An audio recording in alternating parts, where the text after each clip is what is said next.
Hola amigos, les habla Joseph. Le doy la bienvenida al programa Derech Hashem, el Camino de Dios, programa que llega a ustedes de parte del Ministerio de Jaim, Ministerio del Árbol de la Vida, el árbol que fuimos injertados.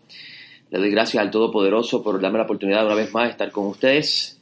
Como pueden notar, Geraldo no está presente, tal vez está un poco demorado. Quiera el cielo que pueda llegar a tiempo si está en camino hacia acá. Amigos, gracias le doy al Todopoderoso por estar con ustedes, como siempre, los domingos aquí en PAB 550 a las 7:30 AM. Nuestro programa, El Camino de Dios, llega a ustedes de parte del Ministerio de Jaim, el Ministerio del Árbol de las Vidas, el árbol en el que fuimos injertados. Somos una escuela de pensamiento nazareno. Si usted se pregunta qué es Jaim, somos una escuela de pensamiento nazareno donde enseñamos las raíces hebreas de la fe judeocristiana, aquello que usted conoce como el cristianismo primitivo. Nos enfocamos en enseñar a las personas a conocer el pensamiento de los nazarenos y a su vez ayudar a aquellos que quieren caminar el camino de Dios a lavar sus vestiduras y prepararse para la llegada del gran rey. Gracias le doy al Todopoderoso por darme la oportunidad de servir su propósito. Nosotros somos una entidad que no tiene el más mínimo interés que no sea enseñar el camino del Creador. Ese es el propósito de nuestra existencia. Y estamos ubicados en la calle Torres, esquina Roosevelt, local número 2 en Ponce, en el edificio Torres. Está rotulado como el número 16. Allí nos reunimos martes, jueves y los sábados conforme al precepto, los Shabbats, el día de reposo. Los martes estamos a las 7 de la noche, los jueves a las 7 de la noche también comenzamos. Y los Shabbat comenzamos a las 10 de la mañana. Los martes estamos estudiando el libro de Job y los jueves el libro de los Hechos de los Apóstoles. Los Shabbat estamos conforme a la forma antigua que se estudiaba en la Escritura, siguiendo los 5 libros de Moisés en la mañana, y luego en la tarde estamos estudiando los escritos nazarenos, donde ayer tuvimos la oportunidad de terminar el Evangelio de Juan, el último capítulo del Evangelio de Juan, el capítulo 21 del Evangelio de Juan, donde se habla de los 153 peces y el relato de Simón Kefa siendo ordenado, o mejor dicho, siendo llamado por el Mesías a pastorear, a cuidar y a nutrir las ovejas.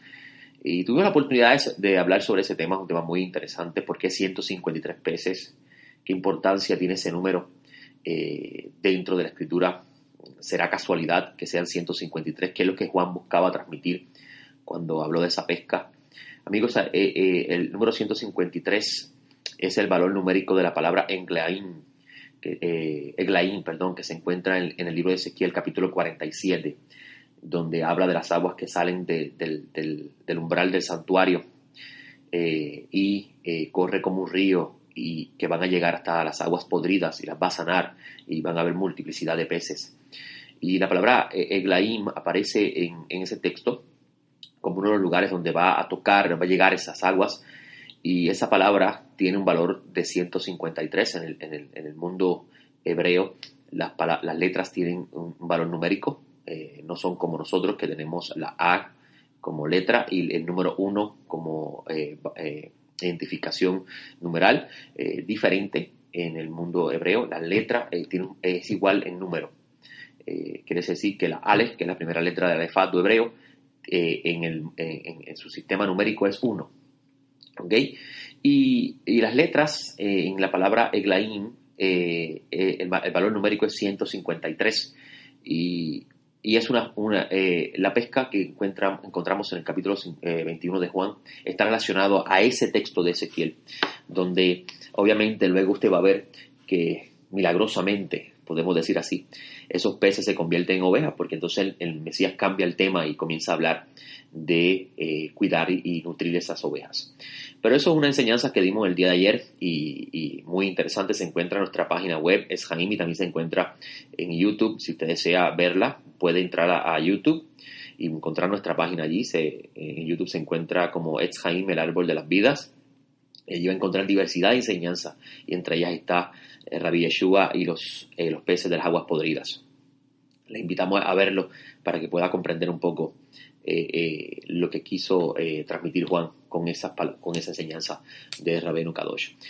En la mañana tuvimos la oportunidad de tratar el tema de Hasinú. Hasinú es el cántico de Moisés que se encuentra en el capítulo 32 del Deuteronomio. Y antes de mencionarlo, quisiera hablarles un poco de las fiestas de otoño.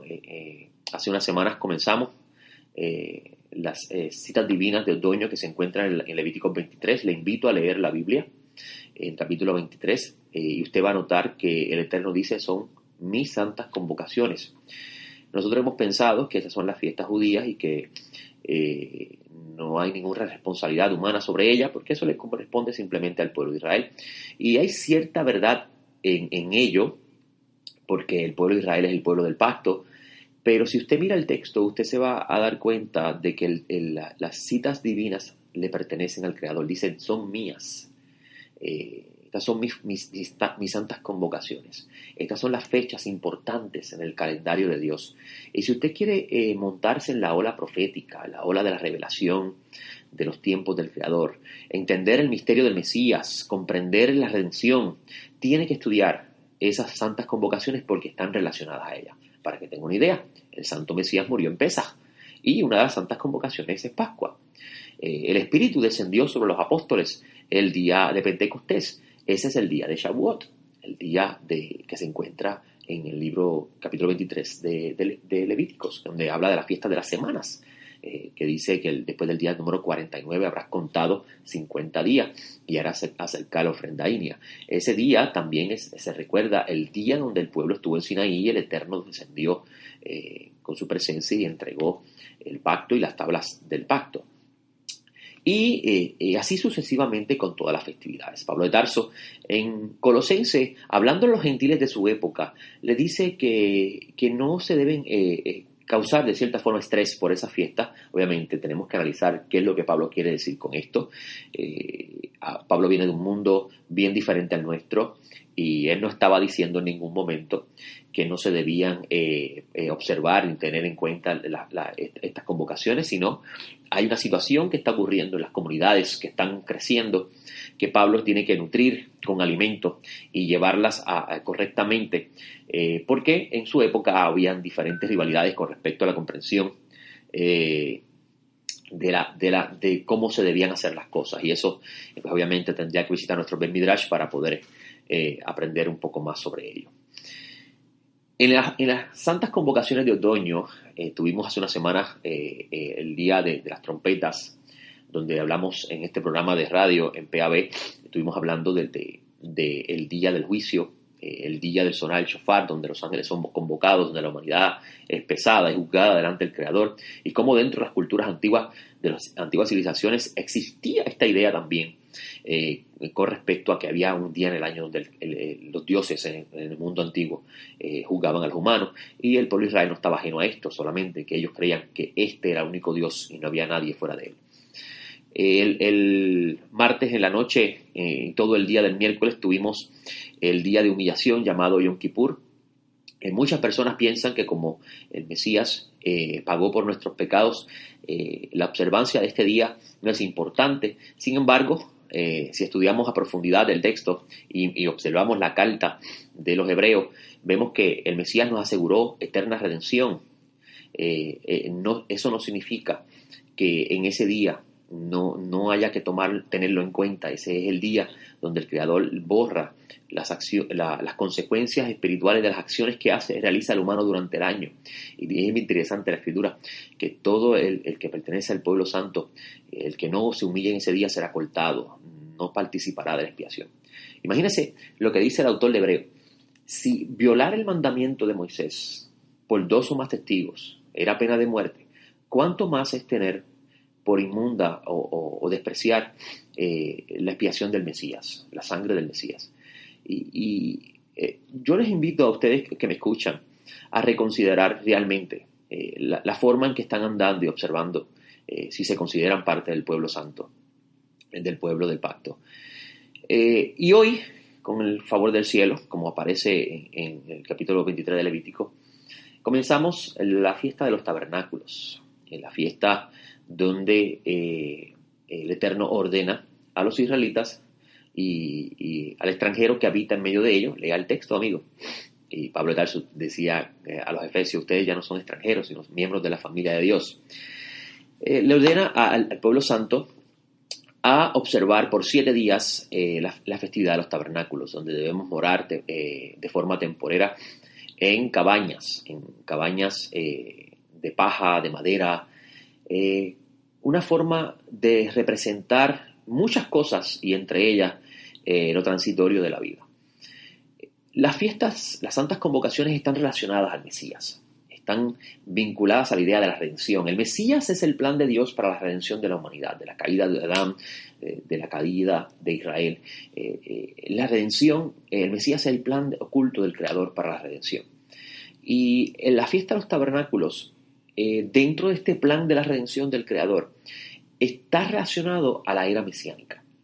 El día de hoy, con el favor del cielo, estaremos 7 días enseñando en el Bet Midrash la relación que tiene la fiesta de Sukkot, la fiesta de los tabernáculos, con la era mesiánica. Y hoy esta noche comenzamos la primera clase donde vamos a estar hablando de cómo los profetas hablaban de la era mesiánica, la era que es aquí en la tierra, como aparece en las Escrituras, y sería lo que usted conoce como el milenio, que es el reinado mesiánico del Santo Mesías. Y los profetas hablan de esa era importante para la humanidad, porque es la era de la restauración, es la era de donde todo volverá a ser lo que una vez fue, obviamente, el punto culminante de la fiesta de los tabernáculos, el 8º día, que se llama Shemini Atzeret, y usted va a encontrar en el libro de Revelaciones que se habla del 8º día, después del milenio, que es el día donde todo vuelve a ser, donde la tierra es renovada, donde los cielos son renovados. Lo que usted encuentra en el texto que dice, y vi cielo nuevo y tierra nueva. Y obviamente nosotros tenemos los manuscritos en griego, pero el hecho de que un manuscrito sea escrito en griego no significa que su autor no haya pensado en hebreo. Yo siempre pongo el ejemplo de mi trabajo. Yo trabajo en una industria donde las compañías de Estados Unidos tengo que escribirle en inglés las cartas que le voy a escribir, los correos electrónicos, los documentos que voy a llenar. Y el hecho de que yo esté escribiendo un correo electrónico en inglés no quita que yo esté pensando en conceptos en español. Asimismo, debemos ver estos documentos escritos en griego, quiero decir. El hecho de que el libro de Revelaciones haya sido encontrado, el manuscrito más antiguo, en griego, no quita de que su autor haya tenido mente los conceptos y las ideas hebreas con respecto a lo que estaba viendo. Y usted va a encontrar en el libro de Revelaciones que dice cielo nuevo y tierra nueva. En hebreo, nuevo es la palabra Jodesh. Y Jodesh significa renovar en sí, no nuevo. Porque, por ejemplo, la luna nueva se llama, la luna nueva en el texto hebreo usted va a encontrar que dice Rosh Jodesh, cabeza nueva. Y usted mira la luna y usted sabe, porque usted ha madurado, usted es un niño, que la luna es la misma, simplemente que está renovando sus fases. Así que la idea de nuevo en el pensamiento hebreo, basado en este concepto que le estoy mencionando, no es que la luna el Eterno la tira al zafacón y y la pone una nueva en el cielo, sino es la misma renovándose. Por tanto, cuando usted vea el texto de Revelaciones hablando de cielos nuevos y tierra nueva, está hablando de la renovación de la creación, está regresando otra vez al principio de Génesis, donde dice que la Escritura, que la tierra estaba tohu babohu, desolada y vacía, y el Eterno la renovó. Y esto no daña en lo más mínimo la ciencia, que dice que la Tierra tiene billones de años, para en lo más mínimo. Pero esas son las cosas importantes que debemos conocer de los conceptos hebreos para poder entenderla. Y esto vamos a estar enseñando durante 7 días con respecto a la fiesta de los tabernáculos. Y quería compartir con ustedes algo, un poquito de lo que se espera en la era mesiánica con respecto y la relación que tiene la fiesta de los tabernáculos con ello. En el libro de Números usted va a encontrar que hay una orden de parte del Creador. Se encuentra, si la memoria no me falla, yo no me sé la Biblia de memoria, y el Eterno lo sabe, el capítulo 29 del libro de Números habla de la fiesta solemne de otoño, y entre ellas en el versículo 12 usted va a encontrar que se encuentra la fiesta de los tabernáculos. Y allí en ese texto, en ese capítulo, usted va a leer algo muy interesante, amigo que me escucha. Usted va a encontrar que se está hablando de una serie de sacrificios que los israelitas tienen que presentar, mayormente el cuerpo sacerdotal, tienen que presentar durante una semana entera en el templo o en el tabernáculo, dependiendo de la época que se estaba practicando el servicio. Y usted pensaría que el Creador lo que demanda es sacrificio y ofrenda. Bueno, usted va a encontrar en los profetas que eso no es la parte importante. Y se escucha el ruidito que estoy sirviéndome un poquito de café. Cuando el bendito quiso revelar, dar a conocer su mente, dar a conocer su diseño divino, el plan que él tiene para lo humano, el propósito de la creación. Cuando el Eterno quiso entregarle a Israel la Torá contiene los misterios del Creador, contiene aquello que podemos conocer, como dice Deuteronomio, las cosas que son reveladas son para el pueblo, para que guarden sus caminos. Y cuando el Eterno quiso darle a conocer al pueblo de Israel la revelación de la Torá, que es su mente, utilizó el idioma humano de su época. La época donde el texto fue recibido, la revelación llegó, obviamente el Creador le va a hablar según la capacidad del humano. Está escrito en idioma humano, en lenguaje humano. Esto quiere decir que los conceptos que van a estar narrándose en los textos giran de acuerdo a lo que se entendía en la época. Y estas son las cosas que a veces pasamos por alto cuando estudiamos la Sagrada Escritura entonces por ello vemos que el pueblo no progresa, el humano no madura. Sin embargo, cuando tenemos esto en mente, vamos a ver que hay mucho más allá de la simple letra. Y usted va a encontrar en este texto de Números que el Eterno ordena una serie de sacrificios que si usted los suma todo, le va a dar el número 70. 70 es el número de las naciones madres que se encuentra en el capítulo 10 de Génesis.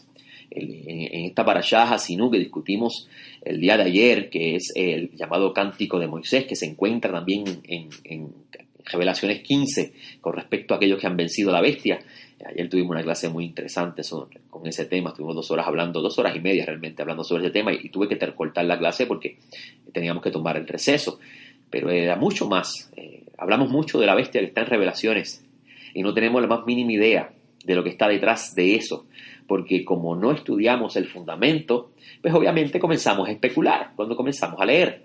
Pero si usted estudia el segmento de Hasinú que se encuentra en el capítulo 32 de Deuteronomio, allí se va a encontrar con las ideas que se encuentran en Revelaciones, específicamente el asunto de la bestia y el Cántico de Moisés en el capítulo 15.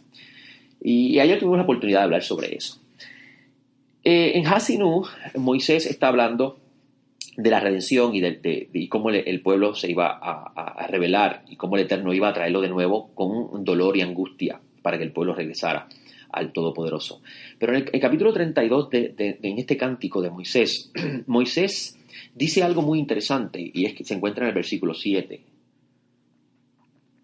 El texto dice: recuerda los días de antaño, considera los años generación por generación. Pregunta a tu padre y te declarará, a tus ancianos y te lo dirán. Cuando el Altísimo daba a cada pueblo su heredad y distribuía a los hijos del hombre, trazando las fronteras de los pueblos, según el número, esta versión dice de los hijos de Israel, otras versiones dicen según los Benei Elohim, los hijos de Dios. Y este segmento, este pedacito que se encuentra en el Cántico de Moisés, está hablando de la Torre de Babel, cuando los idiomas fueron divididos en 70, las naciones fueron divididas. Obviamente, usted va a encontrar en el capítulo 10 de Génesis, que Génesis dice que hubo uno que se llamó Peleg, porque en sus días fue dividido la tierra. Fue en el momento donde Peleg entró en escena, es decir, cuando vino al mundo, su papá lo llamó con ese nombre, porque fue en ese tiempo donde Peleg nació, que ocurrió la división de la tierra, donde el Eterno dividió la tierra en 70 naciones. Entonces, se enseña, y lo vas a encontrar en el libro de Daniel, el príncipe de Persia, el príncipe de Grecia, se enseña dentro de la tradición del pueblo que se encuentra narrada en el Tanaj, que cada nación madre, son 70, tenía un príncipe, un zar, que lo gobernaba. Esto iba a ser de forma temporera hasta que viniera la redención. Esto no iba a ser para siempre, era parte del plan divino. Usted va a encontrar que el número 71 es Abraham. Abraham fue sacado de las naciones y de él se construyó una nación. Y el Eterno le da estas instrucciones al pueblo y que tienen que ver con el plan divino de la restauración. Y en el libro de Números habla de 70 sacrificios que se hacen durante 7 semanas que si usted las cuenta, le da 70 y está relacionado a las 70 naciones. Y usted preguntaría, ¿por qué el Todopoderoso quiso que el pueblo de Israel hiciera estos sacrificios? ¿Cuál es el plan detrás de todo esto? ¿Cuál es el mensaje que el bendito quiere transmitir? Obviamente, si nos quedamos en la letra, morimos. Tenemos que ir a la esencia del mensaje, que es lo que él quiere el bendito transmitir. Y usted va a encontrar en los profetas que los profetas hablan de cómo las naciones participarán de la bondad del Creador en su momento. Esto lo sabía Pablo de Tarso cuando trajo su mensaje a su época, a su generación. Dentro del diseño divino, el Creador iba a redimir a la humanidad también. Porque el mismo que hirió, y eso está en el cántico de Moisés, el mismo que hirió sanará. Eso vamos a verlo en el cántico de Moisés. El cántico de Moisés es muy importante porque habla del único Dios que lo hace todo. Y lamentablemente en el mundo religioso está lleno de dualidad, donde lo bueno se le atribuye a Dios y lo malo se le atribuye a una fuerza externa a él. Sin embargo, usted va a encontrar que Moisés en su cántico valida el absoluto dominio del Creador en todo. Mire lo que dice el versículo 39 del Cántico de Moisés, el capítulo 32. Mire lo que dice el texto. Presta atención, amigo. Pero ahora mirad, dice Moisés, yo soy yo y no hay Dios fuera de mí. Yo hago morir, yo hago vivir, yo hiero, yo sano y no hay quien libre de mi mano. Mire qué interesante. Él hace todas las cosas. Eso se encuentra también en Isaías 45. Y el versículo 4 de ese cántico, si usted lo lee en hebreo, la suma de cada una de esas letras es bien interesante porque cuando usted lee cuando usted suma esas letras, le va a dar una cantidad, 1000 y pico, si no me equivoco, la memoria no me falla. Pero cuando usted reduce ese número, le da 1, dando a entender que Él es uno absoluto, no 2, no 3, no 4, no 5, uno y absoluto. Eso se encuentra en el versículo 4, donde dice, Él es la roca cuya obra es perfecta, todos sus caminos son justos, Dios de fidelidad, sin injusticia, justo y recto es Él. Eso habla del uno, del único que lo hace todo. Bendito sea su nombre.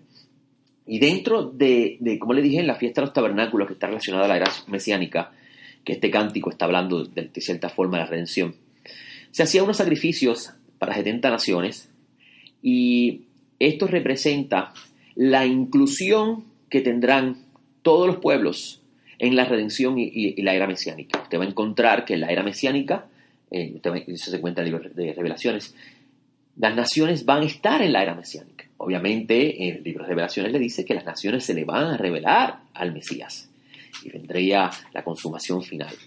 Y le invitamos a escuchar nuestra enseñanza en YouTube o visitar nuestro Ben Midrash, porque vamos a estar toda la semana hablando la relación que tiene la era mesiánica con las 7 congregaciones que se encuentran en Revelaciones y el diseño divino dentro de Revelaciones y la Torá para esta redención.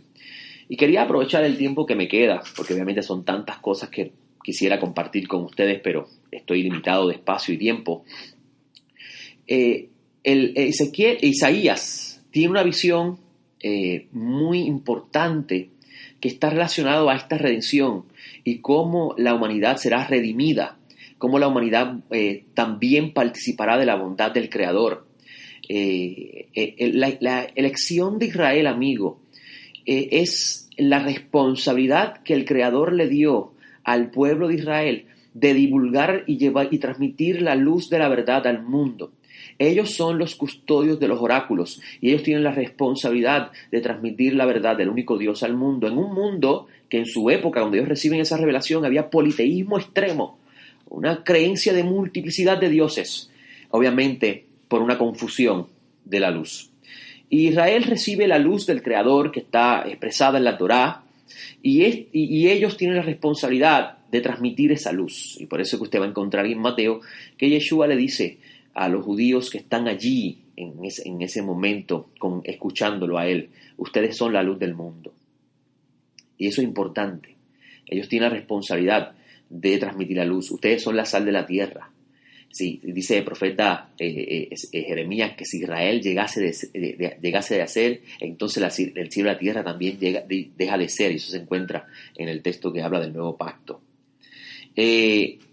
En el libro de Isaías, en el capítulo 2, un texto que está relacionado a la redención y la era mesiánica. Mire esto, qué interesante, amigo que me escucha. Acontecerá, versículo 2, en los postreros días, que el monte de la casa del Eterno será establecido en la cima de todos los montes. ¿Qué significa eso? ¿Que el monte de Jerusalén crecerá? ¿Será más alto? ¿Qué significa esas ideas, amigo? Obviamente, está hablando que el dominio del reino de Dios será por encima de todos los dominios de la tierra. El monte de la casa del Eterno en el plano físico es la tierra de Jerusalén, específicamente el monte de Jerusalén que está en templo. Y dice el texto: y se alzará sobre los collados y acudirán a él todas las naciones vendrán a Jerusalén. Es interesante que en Zacarías se habla que en la fiesta de los tabernáculos, en el último capítulo de Zacarías, todas las naciones irán a llevar ofrenda al Eterno en la fiesta de los tabernáculos. Y dice el texto que la nación que no traiga ofrenda no recibirá lluvia. Y es muy interesante esto porque en la forma en que se celebraba la fiesta de los tabernáculos en la época del templo, el ruego al Creador es que viniera un año bueno de cosechas, donde la tierra diera abundancia, porque el Creador era el proveedor de todo. Y obviamente, dice, si entendemos esa idea, dice Zacarías que la nación que no lleve ofrenda al Eterno ese año no recibirá su bondad, porque ha olvidado quién es el benefactor. Y dice el texto: irán y muchos pueblos y dirán: venid, subamos al monte del Eterno, a la casa del Dios de Jacob. Él nos enseñará sus caminos y nosotros marcharemos por sus sendas. Aquí vemos que en la era mesiánica todas las naciones recibirán la Torá del Eterno, recibirán la instrucción. La palabra Torá es instrucción, recibirán la instrucción del Eterno, serán enseñados por Dios. Y mira lo que dice el texto: porque de Sión saldrá la ley, y si va al hebreo va a encontrar la Torá, y de Jerusalén la palabra del Eterno. Él juzgará entre las naciones y reprenderá a muchos pueblos, los corregirá, y de sus espadas forjarán arados y de sus lanzas hoces. No alzará la espada nación contra nación, ni se adiestrarán más para la guerra. Y esta es una de las cosas hermosas que vamos a estar viendo en la era mesiánica, que sea pronto en nuestros días. Que cuando venga el reinado mesiánico, cuando el hijo David se sienta en el trono que le fue prometido a David y a su descendencia, cuando el Todopoderoso regrese su presencia al lugar de su morada, que es Jerusalén, donde él decidió colocar su nombre, las naciones subirán a ese lugar y vendrán en paz. Ya no habrá disputas, ya no habrá pobreza, ya no habrá líderes injustos, ya no habrá enfermedades, porque donde está la presencia del Creador hay vida, y donde está la justicia de Dios hay verdad. Y dice el texto: ya los humanos no se levantarán más a hacer guerra, de sus espadas forjarán arados y de sus lanzas hoces. Es decir, que los instrumentos que utilizaron para destruir vida, ahora se creará vida, porque con el arado de la tierra se siembra la semilla y crece alimento. No alzará la espada nación contra nación, ni se adiestrarán más para la guerra. Oh casa de Jacob, venid y marchemos a la luz del Eterno. Este texto de Isaías es muy, muy interesante porque está relacionado a la era mesiánica, y es esta promesa que el Todopoderoso ha dado por los profetas, que en el libro de oraciones se habla. El día donde la inclinación al mal y todo lo que esto representa será exterminado, y la humanidad tendrá la oportunidad de ser redimida, elevada y levantada en una época de paz y de prosperidad, una época de justicia, una época de verdad. Que sea pronto nuestros días. Que sea pronto nuestros días, amigo. Porque genuinamente les tengo que decir, amigo, el mundo lo necesita. Todos los líderes de todas las naciones nos han fallado. No existe un solo líder en este mundo que pueda traer la verdad. Esa idea, escúcheme bien, amigo, esa idea de un anticristo que va a engañar al mundo, eso no es lo que enseña la Escritura. Eso no es lo que enseña Revelaciones. Lo que está en Revelaciones 13 no tiene nada que ver con eso, amigo. Está relacionado al capítulo 32 del libro de Deuteronomio, cuando lo estudiamos a profundidad. Con esto me despido, amigo, y quiera el Todopoderoso que estas palabras han llegado a su corazón y puedan comprender la importancia de regresar al camino de Dios. Les hablo Joseph y me despido hasta la próxima. Excelente semana.